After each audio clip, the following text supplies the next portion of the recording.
धाराशिव जिल्ह्यात प्रशासनानं जी कला केंद्राविरोधात कारवाई उघडली आहे त्याच विरोधात ज्या आहे ती कला केंद्राच्या महिला जिल्हाधिकारी यांना आपलं म्हणणं किंवा मागणी सांगण्यासाठी आज जिल्हाधिकारी कार्यालयात आले आहेत। नेमकं त्यांचं काय म्हणणं आहे, काय मागण्या आहेत आपण त्यांना विचारूया। काय नेमकी मागणी आहे तुमची, कशासाठी जिल्हाधिकाऱ्यांना भेटताय तुम्ही? सगळ्यात प्रथम तर सरकार मायबापला नमस्कार। आमचं काय मागणं माहिती आहे का की एखाद्या कला केंद्रानं केलं म्हणून सगळ्याला त्रास देऊ नये आणि सगळ्या जे लहान लहान लेकरं हे सगळ्याचा परिवार जसं एक गडी सांभाळतो ना तशी एक महिला सांभाळते। आम्हाला काय नवरे नाही काय नाही, आम्ही तुमच्या सगळ्यांच्या ह्यांच्यावर पोट भरतो, मग आमच्याकडे लक्ष द्यावं, एकामुळे सगळ्याला त्रास देऊ नये एवढंच माझं सरकार मायबापाला म्हणणं आहे। काय ताई तुमचं म्हणणं आहे, कशासाठी तुम्ही भेटताय? आमचं बी हेच म्हणणं आहे की आमच्याकडलं लक्ष द्यावं। आम्ही पण जुने कलावंत आहेत, आम्ही अकलूज महोत्सव वगैरे करून आलेलो आहोत।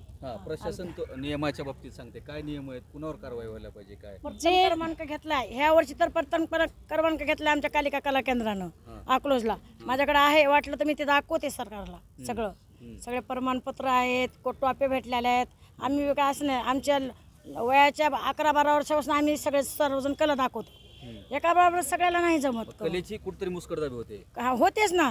सगळ्यांना जर आमच्यावर दावा धरला तर जमणार। आणि महाराष्ट्रामध्ये म्हणजे आपल्या एवढ्यामध्ये 82 ते 85 कला केंद्र आहेत, मग तेवढ्या कला केंद्रातून तुम्ही एवढं ह्याच जिल्ह्यातले करणार का? पण सगळ्यालाच उपासमाराची वेळ येणार ना। आज हे झाले आम्ही आंदोलन करू, मग ते पण बंद करणार का? तुम्ही नाही करू शकत, मग द्या आम्हाला काहीतरी, द्या नोकऱ्या द्या आम्हाला पण। आमचे लेकर बाळ जे आता हे आल्यात मुली माहीत नाही, शिक्षण नाही काय नाही, त्यांना पण द्या सगळं काही, असं आमचं म्हणणं आहे। सरकार मायबापानं आमच्याकडे बघावं, आमची काळजी घ्यावं, एका बरोबर सगळ्याला नाही करावं। जी कारवाई होत आहे त्या विरोधात मला सांगा, तुमची नेमकी काय भूमिका संघटना म्हणून असणार आहे, कशासाठी तुम्ही भेटताय?